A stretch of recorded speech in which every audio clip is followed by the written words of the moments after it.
तीर्थ तप दया दत दान जे को पावै तिल का मान।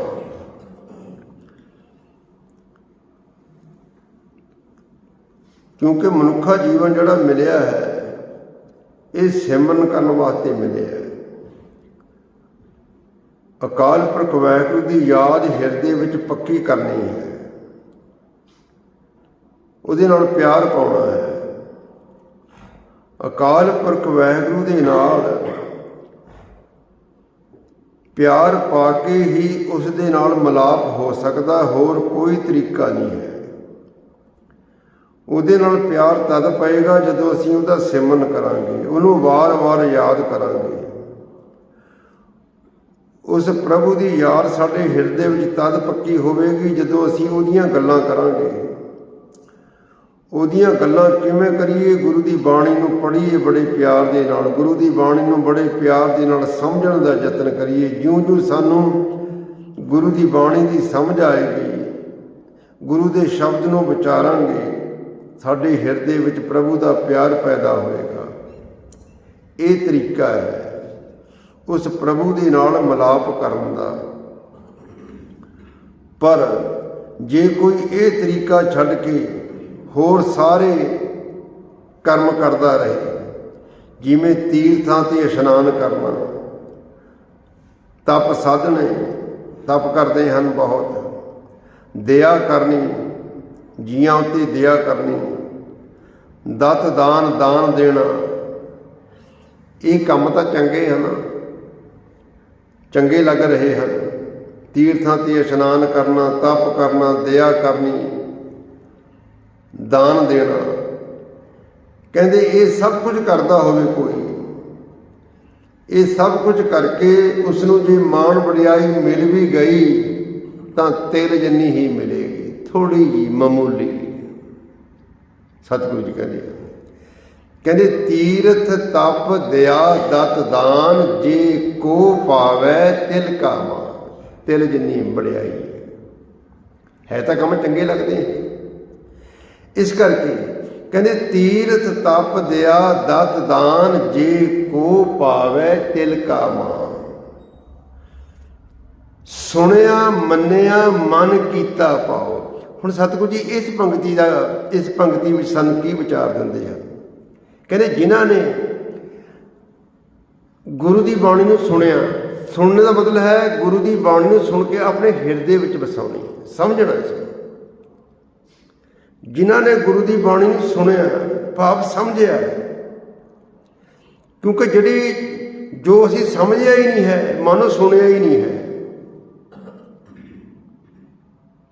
जिन्हों ने सुनिया फिर मन्निया, मनण का मतलब है जिन्हों ने गुरु की गल उत्ते यकीन किया। सुनिया मन्निया, देखो पहला आपां ने 4 पौड़ियां सुनन दियां आईयां, उहदी विचार की, फिर मन्नण दियां भी 4 पौड़ियां।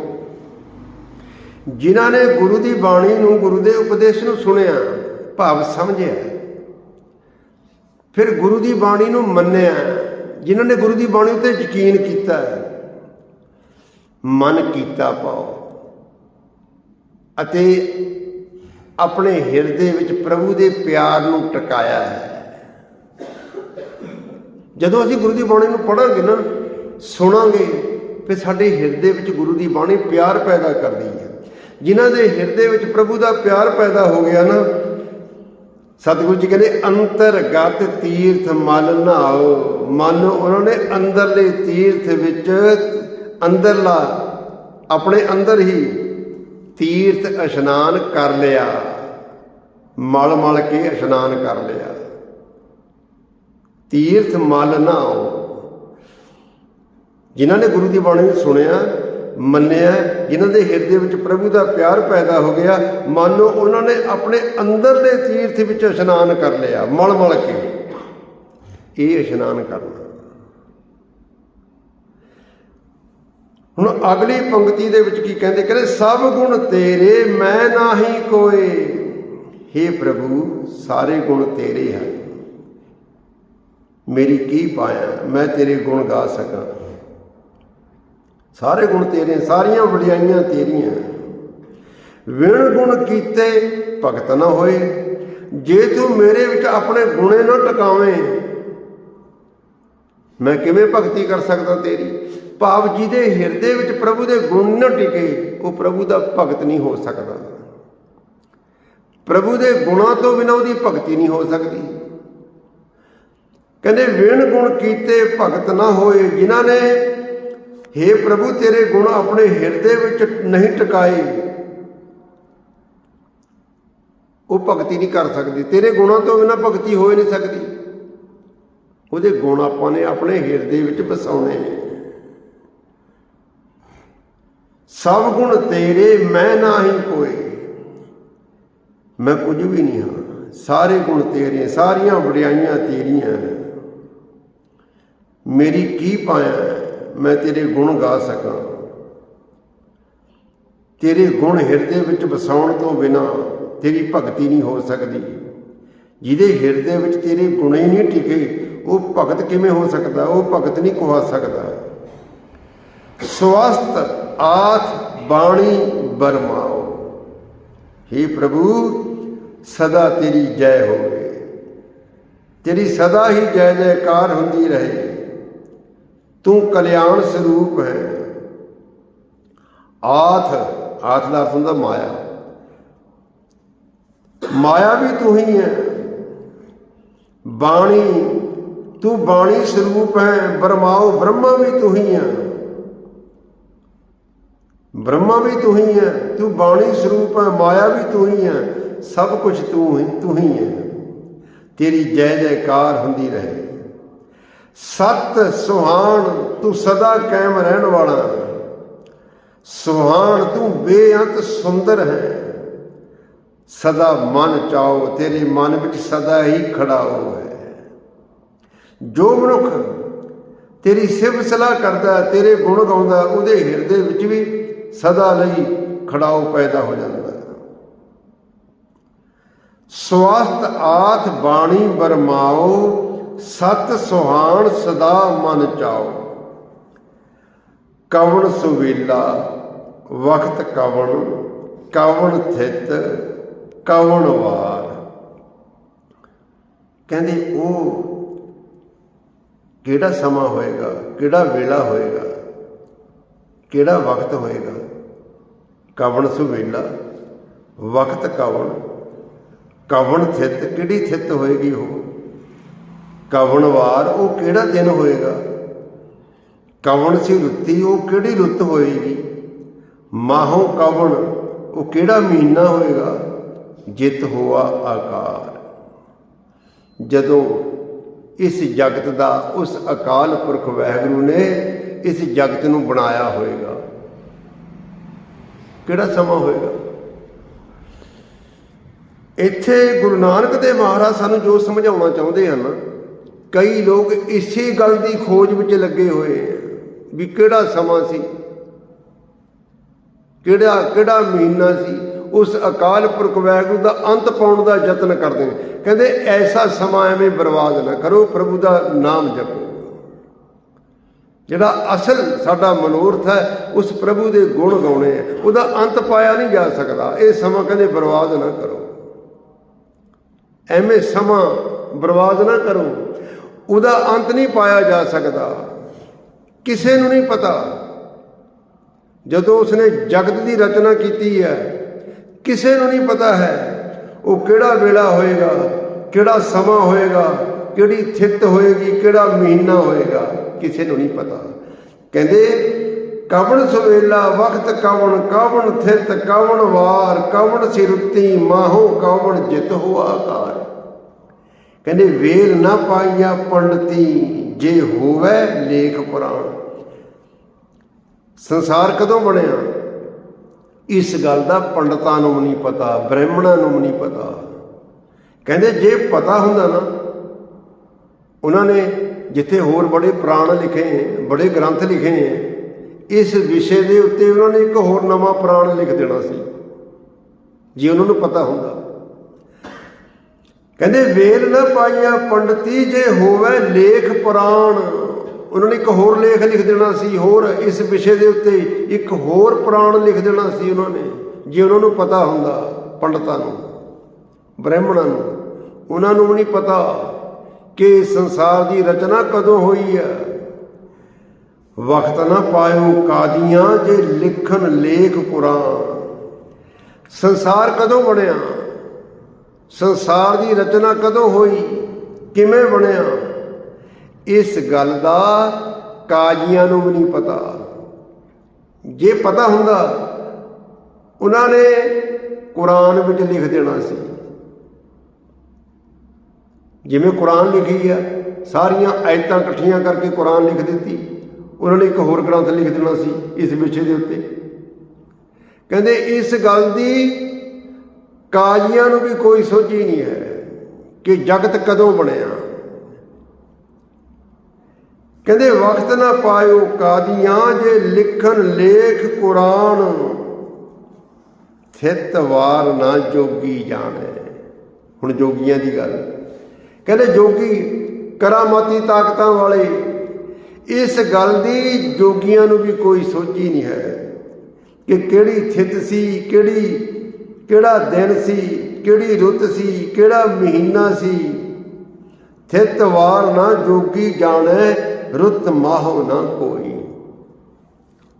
ਜੋਗੀਆਂ ਨੂੰ ਨਹੀਂ ਪਤਾ ਕਿ ਕਦੋਂ ਸੰਸਾਰ ਦੀ ਰਚਨਾ ਹੋਈ ਹੈ, ਕਦੋਂ ਸੰਸਾਰ ਬਣਿਆ। ਥਿਤ ਵਾਰ ਨਾ ਜੋਗੀ ਜਾਣੇ, ਰੁੱਤ ਮਾਹੋ ਨਾ ਕੋਈ।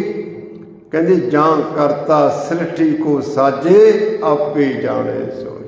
ਜਿਸ ਅਕਾਲ ਪੁਰਖ ਵਾਹਿਗੁਰੂ ਨੇ ਇਹ ਸਾਰੀ ਸ੍ਰਿਸ਼ਟੀ ਸਾਜੀ ਹੈ ਨਾ, ਜਗ ਦੀ ਰਚਨਾ ਕੀਤੀ ਹੈ, ਇਸ ਬਾਰੇ ਉਹ ਪ੍ਰਭੂ ਆਪ ਹੀ ਜਾਣਦਾ। ਤੁਸੀਂ ਐਵੇਂ ਆਪਣਾ ਸਮਾਂ ਬਰਬਾਦ ਨਾ ਕਰੋ, ਉਹਦਾ ਅੰਤ ਪਾਉਣ ਦਾ ਯਤਨ ਨਾ ਕਰੋ। ਉਹਦਾ ਅੰਤ ਨਹੀਂ ਪਾਇਆ ਜਾ ਸਕਦਾ, ਸਗੋਂ ਗੁਰੂ ਦੀ ਬਾਣੀ ਦੇ ਨਾਲ ਜੁੜ ਕੇ ਉਹਦੇ ਨਾਲ ਪਿਆਰ ਪਾਓ, ਉਹਦੀ ਯਾਦ ਵੀ ਜੁੜੋ। ਸਮਾਂ ਅਜਾਈ ਨਾ ਗਵਾਓ, ਕਿਉਂਕਿ ਸਮਾਂ ਤਾਂ ਜਿੰਨਾ ਹੈ ਉਨਾ ਹੀ ਹੈ। ਕੀ ਪਤਾ ਕਿੰਨਾ ਕੁ ਸਮਾਂ ਸਾਨੂੰ ਮਿਲਿਆ, ਪਤਾ ਕਿਸੇ ਨੂੰ। ਜ਼ਿੰਦਗੀ ਕਹਿੰਦੇ ਅਜਾਈ ਨਾ ਗਵਾਓ, ਉਹਦੇ ਨਾਲ ਪਿਆਰ ਪਾਓ, ਗੁਰੂ ਦੀ ਬਾਣੀ ਨਾਲ ਜੁੜ ਕੇ ਉਹਦੇ ਗੁਣ ਗਾਓ।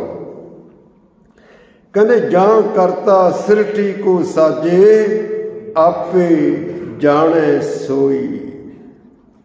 ਕਿਵ ਕਰ ਆਖਾਂ ਕਿਵ ਸਾ ਲਾਹੀ, ਕਿਉ ਵਰਨੀ ਕਿਵ ਜਾਣਾ। ਨਾਨਕ ਆਖਣ ਸਭ ਕੋ ਆਖੈ, ਇੱਕ ਦੂ ਇੱਕ ਸਿਆਣਾ। ਕਿਵ ਕਰ ਆਖਾਂ ਕਿਵ ਸਾ ਲਾਹੀ। हे प्रभु, मैं, हे अकाल पुरख वाहिगुरू, मैं तेरी किस तरह वडियाई करा, किद्दां मैं तेरी वडियाई दसां। किव कर आखां, मैं तेरी वडियाई, तेरी महिमा, तेरे गुण बयान नहीं कर सकता। किव कर आखां किव सा लाही, मैं तेरी किवें सिफत करां, किवें तेरे गुण गावां, किवें मैं तेरी वडियाई दसां। क्यों वरनी किव जाना, मैं तेरे बारे किवें वर्णन कर सकदा। किव जाना, मैं किवें तैनूं समझ सकदा। तू कितना क वड्डा है, कितने क गुणां दा मालक है, कितना क सुंदर है। मैं तेरे बारे किवें वर्णन कर सकदा। किव कर आखां किव सा लाई, क्यों वरनी किव जाना। नानक आखण सब को आखै, एक दू एक सियाणा। कहते मनुख एक तो एक अपने आप नूं सियाणा समझदा, एक तो एक सियाणा बन के ਉਹਦੇ ਗੁਣ ਗਾਉਣ ਦੇ ਯਤਨ ਕਰਦਾ। ਨਾਨਕ ਆਖਣ ਸਭ ਕੋ ਆਖੈ। ਹਰੇਕ ਜੀਵ ਆਪਣੇ ਆਪ ਨੂੰ ਇੱਕ ਦੂਜੇ ਨਾਲੋਂ ਸਿਆਣਾ ਸਮਝ ਕੇ ਅਕਾਲ ਪੁਰਖ ਵਾਹਿਗੁਰੂ ਦੀ ਵਡਿਆਈ ਦੱਸਣ ਦਾ ਯਤਨ ਤਾਂ ਕਰਦਾ, ਪਰ ਦੱਸ ਨਹੀਂ ਸਕਦਾ। ਉਹਦੀ ਵਡਿਆਈ ਦੱਸਿਓ ਨਹੀਂ ਜਾ ਸਕਦੀ।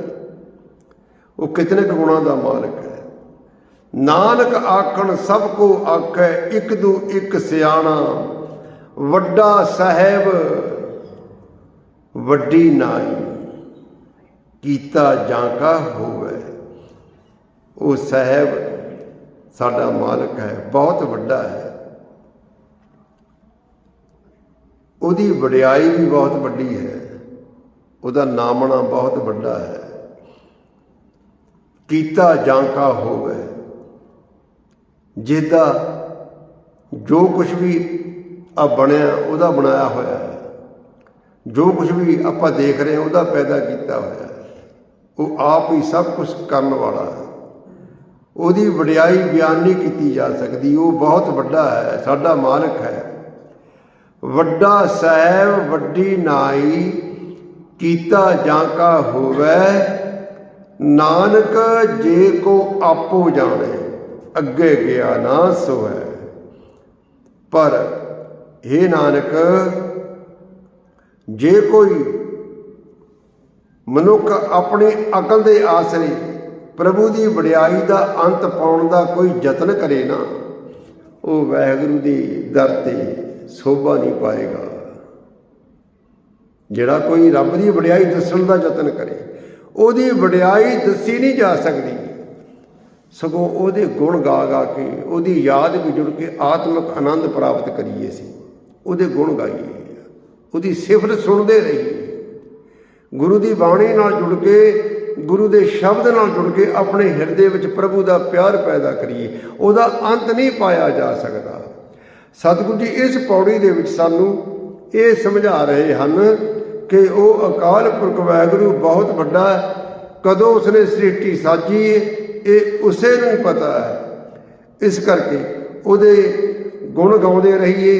ਹੋਰ ਜਿਤਨੇ ਵੀ ਕਰਮ ਕਾਂਡ ਅਸੀਂ ਕਰਦੇ ਹਾਂ, ਉਹਨਾਂ ਕਰਮ ਕਾਂਡਾਂ ਦਾ ਜੇ ਸਾਨੂੰ ਫਲ ਮਿਲ ਵੀ ਗਿਆ, ਮਾਮੂਲੀ ਮਿਲਣਾ। ਭਾਵ ਉਹ ਕਰਮ, ਜਿਤਨੇ ਵੀ ਕਰਮ ਕਾਂਡ ਆਪਾਂ ਕਰੀਏ, ਕਰਮ ਕਾਂਡ ਕਰਨ ਦੇ ਨਾਲ ਸਾਡੀ ਮੁਕਤੀ ਨਹੀਂ ਹੋ ਸਕਦੀ। ਮੁਕਤੀ ਨਹੀਂ ਹੋ ਸਕਦੀ। ਜੰਮਣ ਮਰਨ ਦੇ ਗੇੜ ਵਿੱਚ ਫਿਰ ਪਏ ਰਹਾਂਗੇ। ਜੰਮਣ ਮਰਨ ਦੇ ਗੇੜ ਵਿੱਚੋਂ ਅਸੀਂ ਤਦ ਹੀ ਨਿਕਲ ਸਕਾਂਗੇ, ਸਾਡਾ ਜਨਮ ਤਦ ਹੀ ਸਫਲਾ ਹੋ ਸਕਦਾ ਜੇ ਅਸੀਂ ਗੁਰੂ ਦੀ ਬਾਣੀ ਨਾਲ ਜੁੜ ਕੇ ਆਪਣੇ ਹਿਰਦੇ ਵਿੱਚ ਪ੍ਰਭੂ ਦਾ ਪਿਆਰ ਪੈਦਾ ਕਰੀਏ ਅਤੇ ਉਹਦਾ ਸਿਮਰਨ ਕਰੀਏ। ਜਿਹੜੀ ਬਾਣੀ ਦਾ ਨਾਮ ਹੈ ਜਪ ਹੈ। ਜਪ ਦਾ ਅਰਥ ਹੁੰਦਾ ਸਿਮਰਨ।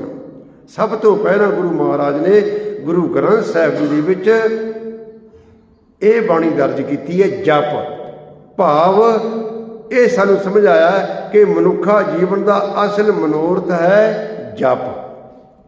ਉਹਨੂੰ ਜਪਣਾ, ਉਹਦਾ ਸਿਮਰਨ ਕਰਨਾ, ਉਹਦੀ ਯਾਦ ਵੀ ਜੁੜਨਾ। ਸੋ ਇਹ ਵਿਚਾਰ ਸੀ। ਭੁੱਲਾਂ ਚੁੱਕਾਂ ਦੀ ਖਿਮਾ। ਵਾਹਿਗੁਰੂ ਜੀ ਕਾ ਖਾਲਸਾ, ਵਾਹਿਗੁਰੂ ਜੀ ਕੀ ਫਤਿਹ। ਸਤਨਾਮ ਵਾਹਿਗੁਰੂ, ਸਤਨਾਮ ਵਾਹਿਗੁਰੂ,